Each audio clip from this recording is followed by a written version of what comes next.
때는 조선 중엽, 황해도 해주 남쪽, 깊은 산골짜기에 자리한 작은 마을 송화골이 있었습니다. 땅이 비옥하진 않았으나 산에서 내려오는 맑은 계곡물이 마을을 가로질러 흘렀고 덕분에 사람들은 가난하지만 서로 의지하며 평화롭게 살아가고 있었습니다. 마을 어귀에는 낡았지만 정겨운 주막이 하나 있어 오가는 나그네와 마을 사람들로 늘 북적였습니다.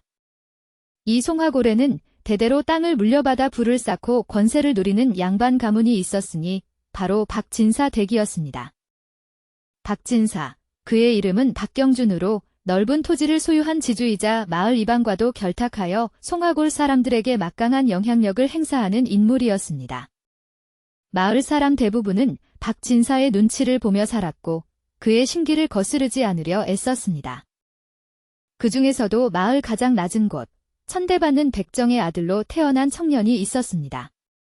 그의 이름은 강무치였습니다. 무치는 어려서부터 아버지를 따라 소나돼지를 잡고 손질하는 일을 배우며 자랐습니다. 이제는 제법 능숙하게 칼을 다루는 솜씨를 지녔지만 사람들은 그를 짐승 잡는 천한 놈이라 부르며 손가락질하고 기피했습니다. 그의 거친 손과 옷에 밴 피 냄새를 역겨워했고 그의 그림자조차 밟으려 하지 않았습니다. 무치는 겉으로는 사람들의 조롱과 멸시에도 허허실실 웃어넘겼지만 그의 마음속 깊은 곳에는 아무도 알아주지 않는 커다란 응어리가 자리 잡고 있었습니다. 밤이면 홀로 초라한 움막에 앉아 깊은 한숨을 내쉬곤 했습니다. 내가 무엇을 잘못했기에 이리 천대받아야 하는가? 나는 그저 백정의 아들로 태어난 죄밖에 없는데 이 천한 신분만 벗어날 수 있다면 그의 눈에는 세상을 향한 원망과 함께 벗어나고픈 간절한 열망이 서려 있었습니다. 그러던 어느 가을날이었습니다. 추수를 마치고 집안의 큰 제사를 앞둔 박진사 댁에서 급히 소고기를 주문했습니다. 무치는 아직 동이 트지 않은 새벽, 찬 이슬을 맞으며 깊은 산으로 들어가 힘겹게 소를 잡고 정성껏 고기를 손질했습니다. 해가 중천에 뜰 무렵, 그는 무거운 소고기를 삼태기에 가득 담아 짊어지고 땀을 뻘뻘 흘리며 박진사 댁 높은 대문 앞에 도착했습니다. 그의 어깨는 삼태기 끈에 깊게 패여 붉은 자국이 선명했고 온몸은 땀과 흙먼지로 범벅이 되어 있었습니다. 무치입니다. 주문하신 소고기 가져왔습니다. 잠시 후 육중한 대문이 삐걱거리며 열리고 박진사 댁 하인 하나가 얼굴을 내밀었습니다. 왔느냐? 조심조심 좀 다녀라. 어르신께서 오늘 심기가 무척 불편하시니 괜히 눈에 띄어 말썽 일으키지 말고 고기만 얼른 내려놓고 가거라. 그 백정 놈이냐? 빨리 고기나 안으로 들이라 하고 썩 물러가라 일러라. 그리고 고깃값은 다음 장날에나 줄 것이니 그리 알고 가라 전에. 나으리의 말씀 들었느냐? 오늘은 이만 고기만 두고 썩 나가거라. 어휴, 내 놈 몸에서 나는 역한 냄새가 마당을 다 더럽히겠구나. 어서, 빨리. 하인의 모진 말과 경멸 어린 시선에도 무치는 아무런 대꾸도 하지 못했습니다. 그는 묵묵히 고개를 숙인 채 소고기가 담긴 삼태기를 마당 한쪽에 내려놓고 돌아섰습니다. 그의 손에는 여전히 핏물이 마르지 않은 칼자국이 남아있었고 어깨에는 무거운 짐의 흔적이 깊게 패여 있었습니다. 돌아가는 그의 등은 더욱 초라하고 힘겨워 보였습니다. 그날 밤 움막에 돌아온 무치는 꺼져가는 등잔불 아래 홀로 앉아 있었습니다. 차가운 밤 공기가 그의 상처 입은 마음을 더욱 시리게 했습니다. 나도 사람인데 어찌하여 늘 이리 짐승만도 못한 취급을 받아야 하는가? 평생 이렇게 살다가 죽는다면 내 삶은 대체 무엇이란 말인가? 그의 눈가에 뜨거운 눈물이 방울쪄 떨어졌다. 서러움과 분노, 그리고 자신의 처지에 대한 깊은 절망감이 그의 온몸을 휘감았다. 그날 이후 무치는 더욱 깊은 고뇌에 빠졌다. 내가 아무리 땀 흘려 성실히 살아도 사람 대접받지 못하는 이 세상이라며 내가 먼저 이 지긋지긋한 현실을 벗어날 길을 찾아야 한다. 어떻게든 이 백정 신세를 벗어나야 한다. 며칠 뒤 무치는 장터 주막에 들러 주문받은 고기를 건네주고 허기를 달래기 위해 구석진 자리에 앉았다. 주막 안은 언제나처럼 시끌벅적했다. 장사꾼들과 나그네들이 막걸리 사발을 기울이며 저마다의 이야기꽃을 피우고 있었다. 이보게들, 들었나? 저 너머 산중턱에 새로 이사 온 과부 말일세. 듣자 하니 한양에서 내려온 양반댁 마님인데 남편을 여의고 홀로 내려와 산다더군. 집도 으리으리하고 재산도 꽤 많다는 소문이 자자해. 혼자 사는 어여쁜 부자 과부라니 참으로 복도 많지. 나도 들었네. 워낙 외딴 곳에 살아 아는 이가 드물지만 인물도 곱고 마음씨도 비단결 같다고 하더군. 하인들도 여러 거느리고 산다던데 사실인지 모르겠네? 그 말을 듣는 순간 무치의 마음속에 전에 없던 묘한 감정이 꿈틀거리며 피어올랐다. 혼잣말, 혼자 사는 부자 과부. 그의 머릿속에 위험하지만 떨쳐버릴 수 없는 생각이 스쳤다. 밥을 먹던 숟가락을 내려놓은 그는 자리에서 벌떡 일어났다. 심장이 거세게 뛰기 시작했다. 그날 저녁, 집으로 돌아가는 어두운 산길에서 무치는 밤하늘을 올려다보며 길게 숨을 내쉬었다. 혼잣말, 만일 내가 그 마님의 마음을 얻을 수 있다면 어쩌면 내 기구한 팔자를 바꿀 수 있지 않을까. 백정 신분을 벗고 양인으로 살아갈 수 있지 않을까. 그의 눈빛이 이전과는 다르게 번뜩였다. 주막에서 들은 이야기는 그의 잠든 욕망을 깨웠고 그날 밤 무치는 좀처럼 잠을 이루지 못했다. 혼잣말, 그래, 결심했어. 이대로 천대받으며 살 수는 없어. 그 마님을 찾아가 내 운명을 바꿔보겠어. 다음 날, 무치는 날이 밝자마자 조용히 산중턱을 향해 발걸음을 옮겼다. 사람의 발길이 거의 닿지 않는 외딴 길이었다. 한참을 땀 흘리며 오르자 울창한 나무들 사이로 단단해 보이는 돌담이 나타났고 그 안으로 정갈하게 지어진 기와집 한 채가 모습을 드러냈다. 깨끗하게 정돈된 마당, 기품 있는 처마선, 단정한 창호지가 눈길을 끌었다. 집 주변에는 고요함만이 감돌았다. 무치는 담장 너머로 조심스럽게 고개를 내밀어 안을 살폈다. 혼잣말, 과연 여기였군. 그의 눈빛에는 새로운 삶에 대한 기대와 함께 들키지 않을까 하는 불안감과 망설임이 교차했다. 그는 마른 침을 삼키고 손바닥으로 얼굴을 한 번 쓸어내렸다. 그리고는 담장을 돌아 대문 앞으로 천천히 걸어갔다. 그의 인생을 뒤흔들 긴 이야기가 바로 이곳, 이 고요한 기와집 앞에서 시작되려 하고 있었다. 무치는 크게 심호흡을 하고 다짐한 듯 문 앞에 바로 섰다. 그리고 조심스럽게 문고리를 잡고 두드렸다. 계십니까? 지나가던 나그네입니다. 먼 길을 가다 그만 날이 저물어 길을 잃었사옵니다. 하룻밤 신세를 질 수 있을지 여쭙니다. 잠시 후 안에서 인기척이 들리더니 문이 조심스럽게 열렸다. 문틈으로 한 여인이 모습을 드러냈다. 머리는 단정하게 틀어 올려 옥비녀 하나를 꽂았고 옷차림은 화려하지 않았지만 수수하면서도 기품이 흘렀다. 희고 고운 얼굴에는 부드러운 미소가 어려 있었지만 눈빛에는 경계심이 살짝 비쳤다. 그녀가 바로 소문의 주인공, 과부 윤씨 부인 윤서하였다. 이 깊은 산중에는 인적이 드문데 웬 나그네이신지요? 어디로 가시는 길이셨습니까? 마님. 아랫마을 고을에서 먼 친척 댁으로 가던 길인데 그만 길을 잘못 들어 날까지 저물었습니다. 근처에 주막도 보이질 않아 염치불구하고 하룻밤만 묵어갈 수 있다면 큰 은혜로 여기겠습니다. 무치는 최대한 공손하게 허리를 숙이며 말했다. 그의 목소리는 긴장으로 살짝 떨렸다. 서하 부인은 잠시 망설이는 듯 보였다. 하지만 이내 치근한 마음이 들었는지 문을 조금 더 열며 말했다. 밤길이 험하니 어서 들어오시지요. 누추하지만 잠시 머물다 가십시오. 따뜻한 밥 한 술이라도 들고 가시는 것이 나을 듯합니다. 그날 밤 서하 부인은 무치를 위해 정갈한 저녁상을 차려내었다. 따끈한 흰쌀밥에 구수한 된장국, 손수 뜯어 데친 산나물 몇 가지, 그리고 작은 종지에 담긴 맑은 술 한 잔까지. 예상치 못한 후한 대접에 무치는 놀란 눈으로 밥상을 바라보았다. 그는 조심스럽게 감사의 말을 전했다. 이리 과분한 상을 차려주시니 몸 둘 바를 모르겠습니다. 정말 감사합니다. 마님. 이 산중에는 찾아오는 이가 워낙 드물어 누군가를 위해 이렇게 상을 차리는 것도 오랜만입니다. 오히려 제가 더 기쁩니다.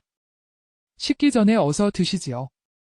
서하 부인의 말 속에는 홀로 지내는 외로움과 함께 따뜻한 정이 묻어 있었다. 무치는 고개를 숙인 채 말없이 밥을 먹었다. 태어나 처음 받아보는 따뜻한 밥상과 인간적인 대우에 가슴 한편이 뭉클해졌다. 식사를 마친 뒤 그는 서하 부인이 내어준 건넌방으로 조용히 물러나 잠자리에 들었다. 낯선 곳에서의 하룻밤이었지만 그의 마음은 이전과 다른 온기로 채워지는 듯했다. 이튿날 새벽, 아직 어둠이 채 가시지 않은 시간이었다. 서하 부인이 아침 일찍 마당으로 나섰을 때 그녀는 눈앞의 광경에 깜짝 놀라 두 눈을 크게 떴다. 부엌 아궁이 앞에 어른 키만 한 장작 더미가 가지런히 쌓여 있었던 것이다. 크기별로 잘 정리된 장작에는 아직 마르지 않은 땀방울 자국과 함께 누군가 새벽부터 부지런히 도끼질을 한 흔적이 역력했다. 잠시 뒤 마당 끝에서 돌아서는 무치와 눈이 마주쳤다. 그는 손에 도끼를 든 채 쑥스러운 듯 머리를 극적이며 웃고 있었다. 아니, 이 장작들을 모두 나그네께서 준비해 주신 것입니까? 어젯밤 따뜻한 잠자리와 귀한 식사를 대접받은 것에 대한 저의 작은 성의입니다. 마님께 폐를 끼친 것 같아 송구하여 새벽에 잠시 산에 다녀왔습니다. 이제 그만 인사드리고 길을 나서야 할 것 같습니다. 정말 감사했습니다. 무치는 다시 한번 깊이 고개를 숙였다. 서하 부인은 말없이 그의 진심 어린 눈빛을 바라보다가 천천히 고개를 끄덕였다. 별것 아닌 일에 이리 마음을 써주시다니. 그 마음만으로도 고맙습니다. 부디 조심히 가십시오. 언젠가 이 근처를 지나게 되시면 다시 들러주십시오. 그때는 따뜻한 국 한 그릇이라도 정성껏 대접하겠습니다. 서하 부인의 따뜻한 말에 무치는 가슴이 먹먹해졌다. 그녀는 분명 귀한 양반 신부님에도 불구하고 자신을 처음으로 사람답게 대해준 사람이었다. 무치는 차마 발걸음이 떨어지지 않았지만 애써 미소를 지으며 작별 인사를 하고 산길을 천천히 내려갔다. 백정 무치의 마음속에 낯설지만 강렬한 감정이 조용히 파고들기 시작했다. 그 후 며칠이 지났다. 무치는 일과를 마친 후에도 자꾸만 산중턱의 기와집과 서하 부인의 모습이 눈앞에 아른거렸다. 그녀의 따뜻한 미소와 다정한 목소리가 귓가에 맴돌았다. 결국 그는 다시 그녀의 집을 찾기로 결심했다. 이번에는 빈손으로 갈 수 없어 자신이 직접 잡고 손질한 가장 좋은 부위의 소고기 한 덩이를 깨끗한 보자기에 정성껏 쌌다. 서하 부인의 집 대문 앞에 선 무치는 이제 제법 익숙한 듯 문을 두드렸다. 마님, 계십니까? 일전에 신세를 졌던 나그네, 무치라고 합니다. 문을 열고 나온 서하 부인은 무치를 보고 반가움과 놀라움이 뒤섞인 표정을 지었다. 아니, 다시 찾아주셨군요. 어서 오십시오. 무치는 정중히 인사하며 손에 든 보자기를 내밀었다. 마님, 아랫마을에 잠시 들를 일이 있어 왔다가 마님 생각이 나서 변변찮지만 고기를 조금 가져왔습니다. 부디 받아 주십시오. 아니, 이 귀한 것을 어찌? 서하 부인은 예상치 못한 선물에 당황하면서도 기쁜 기색을 감추지 못했다. 이렇게 귀한 것을 가져오셨으니 그냥 보내드릴 수는 없지요. 마침 점심때도 되었으니 잠시 들어와 욕이라도 하고 가십시오. 오늘 마침 소고기 묵국을 끓이려던 참이었는데 덕분에 더 맛있는 국을 끓일 수 있겠습니다. 서하 부인은 무치를 안으로 이끌었다. 잠시 후 마루 위 작은 교자상에는 김이 모락모락 나는 뽀얀 소고기 묵국과 따뜻한 밥, 그리고 정갈한 반찬 몇 가지가 차려졌다. 향긋한 국 냄새가 집안 가득 퍼졌다. 두 사람은 마주 앉아 숟가락을 들었다. 정말 신기하군요. 제가 늘 끓이던 방식대로 끓였는데 오늘따라 유난히 국물 맛이 깊고 진합니다. 역시 좋은 고기가 들어가니 다른가 봅니다. 무치는 서하 부인의 칭찬에 자신도 모르게 얼굴이 붉어지며 뿌듯한 미소를 지었다. 그는 국그릇을 들어 후루룩 소리를 내며 맛있게 국물을 들이켰다. 그러다 문득 고개를 들었는데 자신을 바라보는 서하 부인의 얼굴에 묘한 미소가 번지고 있는 것을 발견했다. 그 미소는 따뜻했지만 어딘지 모르게 모든 것을 꿰뚫어 보고 있는 듯한 깊이가 느껴졌다. 자신을 속이려 접근했다는 죄책감에 무치는 얼떨결에 시선을 피하며 더듬거렸다. 그 고기가 제가 직접 손질한 것이라. 혹시 질기거나 맛이 없더라도 너그러이 드셔주시면 감사하겠습니다. 말을 뱉고 나서야 무치는 아차 싶었다. 마치 도둑이 제 발저리듯 자신이 백정임을 실토하는 듯한 말을 해버린 것이다. 하지만 서하 부인은 놀라는 기색 없이 그저 온화하게 웃으며 고개를 끄덕였다. 걱정 마십시오. 아주 맛있습니다. 나그네께서도 어서 많이 드세요. 그날 산중의 고요한 기와집에는 따뜻한 국물 냄새와 함께 서로를 향한 이름 모를 감정의 씨앗이 조용히 움트고 있었다. 무치는 서하 부인의 따뜻함에 점점 더 빠져들었고 그녀를 속여야 한다는 사실이 더욱 무겁게 느껴졌다. 그날 이후 무치는 마치 홀린 사람처럼 틈만 나면 서하 부인의 집을 찾았다. 처음에는 어색함과 죄책감의 발걸음이 무거웠지만 서하 부인은 늘 변함없이 그를 따뜻하게 맞아주었다. 무치는 더 이상 나그네 행세를 하지 않았다. 그는 자연스럽게 마당에 잡초를 뽑고 비뚤어진 돌담을 바로잡았으며 묵직한 장작을 패서 가지런히 쌓아놓았다. 때로는 버드나무 아래 오래된 우물에서 물을 길어 부엌에 빈 물동이를 채워놓기도 했다. 서하 부인은 그런 무치의 도움을 말없이 받으며 고마움의 표시로 매번 소박하지만 정성 가득한 상을 차려주었다. 둘은 나란히 마루에 앉아 식사를 하며 소소한 이야기를 나누는 시간이 늘어갔다. 무치는 그녀의 지난 삶이나 형편에 대해 섣불리 묻지 않았지만 그녀의 말과 행동에서 느껴지는 외로움과 그럼에도 잃지 않은 따뜻함에 마음이 흔들렸다. 혼잣말. 이 분을 속여서는 안 된다. 처음 가졌던 불순한 의도는 점점 희미해지고 대신 그녀를 향한 연민과 죄책감이 커져만 갔다. 하지만 동시에 지긋지긋한 백정의 삶에서 벗어나고 싶은 욕망 또한 떨쳐내기 어려웠다. 가난과 천대 속에서 살아온 그의 삶은 도덕적인 고민마저 사치처럼 느껴지게 만들었다. 무치는 밤마다 홀로 괴로워했다. 혼잣말. 이래도 되는 걸까?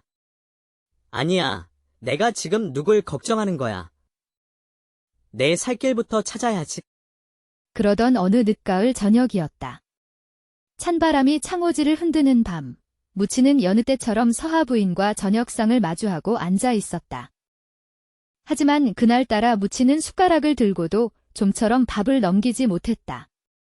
그의 얼굴에는 깊은 수심이 가득했다. 결국 그는 숟가락을 내려놓고 말없이 손등으로 눈가를 훔쳤다. 그의 어깨가 미세하게 떨리고 있었다. 무슨 안 좋은 일이라도 있으신 게지요? 오늘은 영식사를 못 하시는군요. 무치는 한참을 망설였다. 그의 마음속에서 거짓과 진실이 치열하게 싸웠다. 마침내 그는 깊은 숨을 내쉬고 미리 준비했던 거짓 이야기를 꺼내놓았다. 사실 마님께 이런 말씀드리기 송구하오나 돌아가신 부모님께서 물려주신 선산이 제가 예전에 무심코 서준 빚보증 때문에 남의 손에 넘어가게 생겼습니다. 대대로 물려받은 유일한 재산인데 어찌 손쓸 방도도 없고 그곳만큼은 꼭 지키고 싶었는데 제가 너무나 무능하고 부족하여. 그의 말은 거짓이었지만 그 안에 담긴 감정은 온전히 거짓이 아니었다. 백정으로서 평생 받아온 서름과 가난의 고통, 벗어나고 싶은 간절함이 뒤섞여 진실처럼 눈물로 흘러나왔다. 그의 연기는 너무나 절박하고 애처로웠다. 서하 부인은 고개를 숙인 채 어깨를 들썩이는 무치의 모습을 한참 동안 말없이 바라보았다. 그녀의 눈빛에는 연민과 안타까움이 서려 있었다. 잠시 침묵이 흐른 뒤 그녀는 낮은 목소리로 말했다. 그 심정, 저도 조금은 알 것도 같습니다. 얼마나 마음이 아프시겠습니까? 선산이 넘어간다니. 혹 급히 필요한 돈이 얼마나 되시는지요? 아닙니다. 마님. 어찌 마님께 그런 부탁을 드리겠습니까? 그저 제 속마음을 주책 없이 내보인 것뿐이니 부디 신경 쓰지 마십시오. 마님께 폐를 끼칠 생각은 추호도 없었습니다. 아닙니다. 제가 마음이 쓰여 그럽니다. 그러니 너무 어려워 마십시오. 제가 가진 것이 많지는 않으나 혹여 조금이라도 도울 수 있다면 돕고 싶습니다. 필요한 만큼은 아니더라도 힘을 보태 드리고 싶으니 얼마가 필요하신지 말씀해 보십시오. 단량이며 무치는 자신도 모르게 얼떨결에 액수를 말했다. 단량이면 그가 면천을 위해 관아에 속량비를 내기에 충분한 돈이었다. 그는 서하 부인이 설마 그 돈을 선뜻 내어주리라고는 기대하지 않았다. 단양이라. 알겠습니다. 제가 어떻게든 마련해 보겠습니다. 제가 나그네를 믿는 것은 그동안 보여주신 성실하고 따뜻한 마음 때문입니다. 그러니 닷새 뒤에 다시 찾아와 주시겠습니까? 그때까지 꼭 돈을 마련해 두겠습니다. 너무 걱정 마십시오. 무치는 예상치 못한 상황에 놀라 얼굴이 하얗게 질렸다. 그는 황급히 엎드리며 말했다. 마님. 어찌 저 같은 놈에게 이리 큰 은혜를. 몸 둘 바를 모르겠습니다. 닷새 뒤에 꼭 다시 찾아뵙겠습니다. 정말 감사합니다. 마님. 그는 감격에 겨운 듯 연신머리를 조아렸다. 그러나 집을 나서 어두운 산길을 내려가는 그의 발걸음은 죄책감보다는 기대감으로 가벼웠다. 비탈진 흙길을 거의 뛰어내려가다시피 하며 그는 마치 어린아이처럼 혼자 웃고 흥얼거렸다. 혼잣말. 됐어. 해냈어. 이 돈이면, 이 돈만 받으면 드디어 지긋지긋한 백정 신세를 벗어날 수 있어. 한양으로 가서 속량비를 내고 양인이 되는 거야. 드디어 내 팔자가 바뀌는구나. 그의 마음은 희망과 흥분으로 들떴다. 하지만 그는 알지 못했다. 그 결정이 자신의 삶을 뿌리부터 뒤흔들고 예상치 못한 방향으로 이끌게 될 줄은. 산을 내려온 무치의 걸음은 전에 없이 경쾌하였다.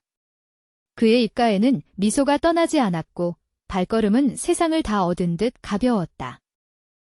백정이라는 굴레 속에서 고통받던 그는 이제 처음으로 사람답게 살 수 있다는 희망에 부풀어 있었다. 혼잣말. 이제 나는 더 이상 천한 백정이 아니라 어엿한 양인 강무치로 살아갈 수 있겠지.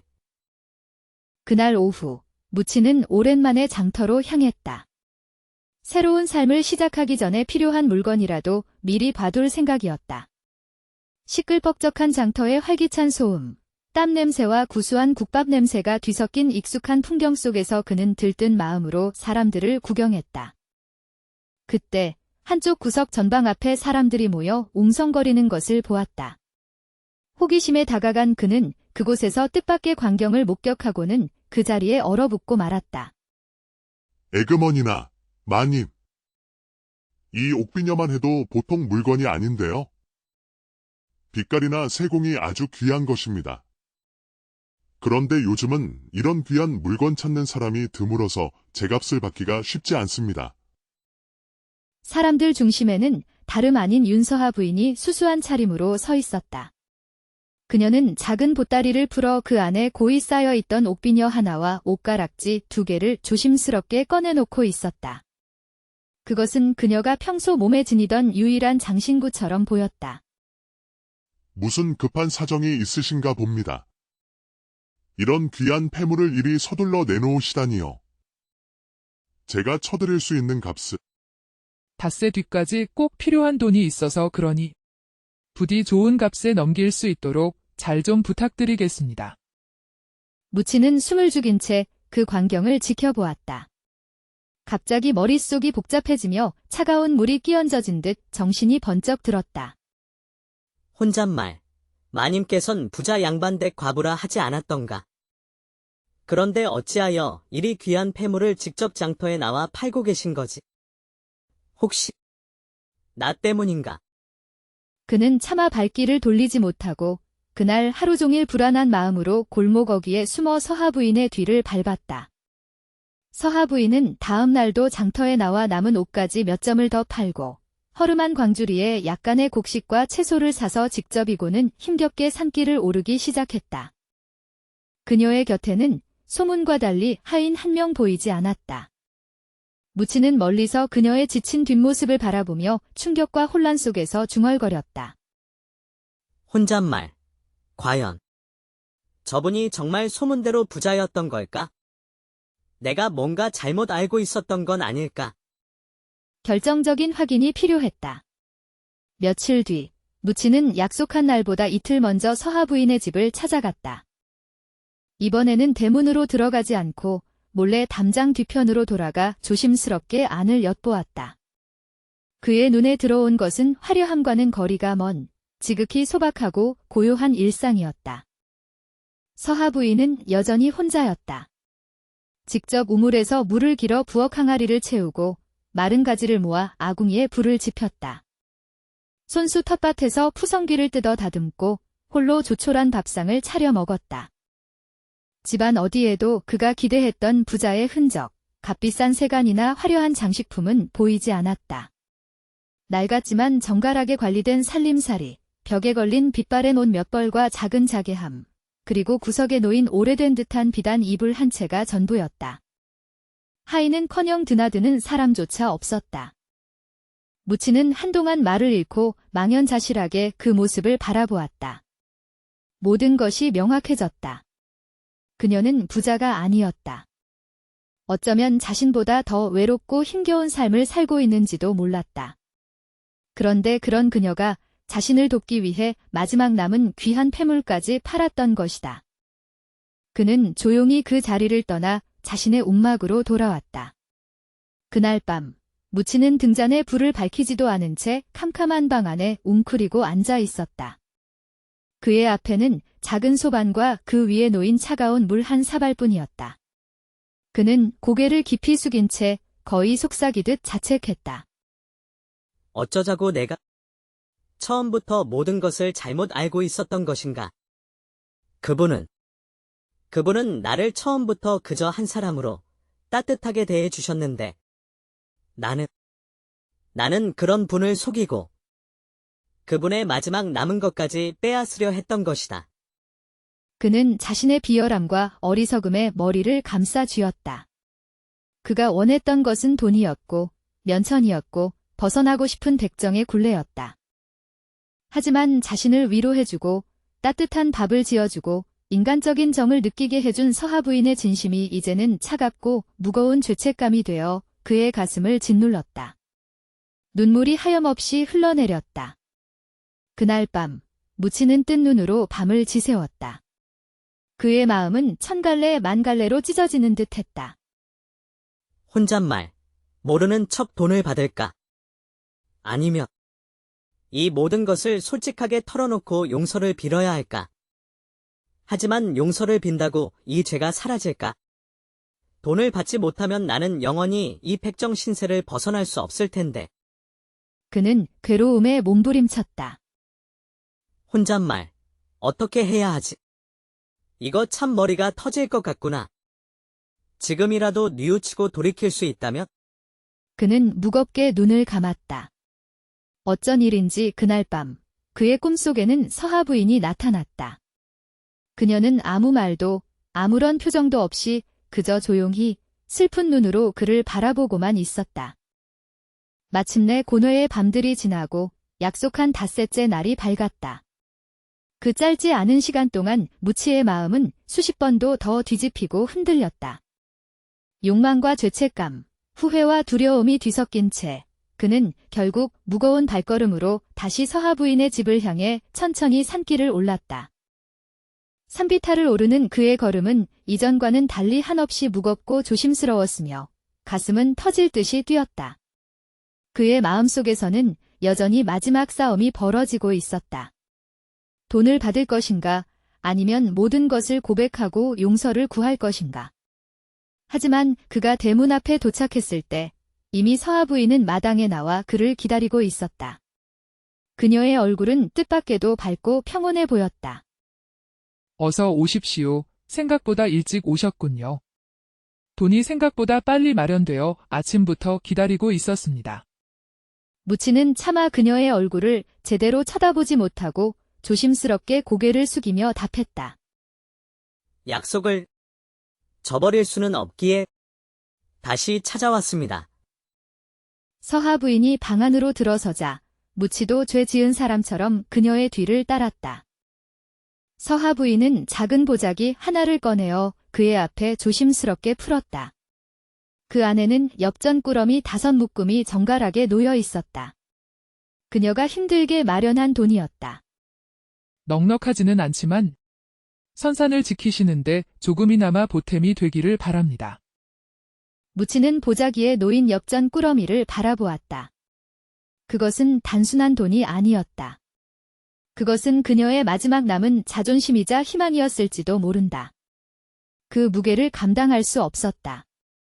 갑자기 그의 두 손이 사시나무 떨리듯 떨리기 시작했고 눈앞이 흐려졌다. 그는 더 이상 참지 못하고 그 자리에 털썩 무릎을 꿇었다. 마님. 제가 마님께 죽을 죄를 지었습니다. 서하 부인은 예상치 못한 그의 행동에 놀란 눈으로 그를 내려다보았다. 무치는 고개를 처박은 채 터져나오는 울음을 삼키며 떨리는 목소리로 모든 것을 털어놓기 시작했다. 저는 사실 나그네가 아닙니다. 저는 아랫마을 송화골에서 백정으로 사는 강무치라는 놈입니다. 평생 짐승이나 잡는 천한 손으로 살아오. 사람 취급도 못 받는 미천한 놈이지요. 저는 처음부터 마님의 재산이 탐이 났습니다. 주막에서 마님에 대한 헛소문을 듣고 부자 양반 댁 과부라 하여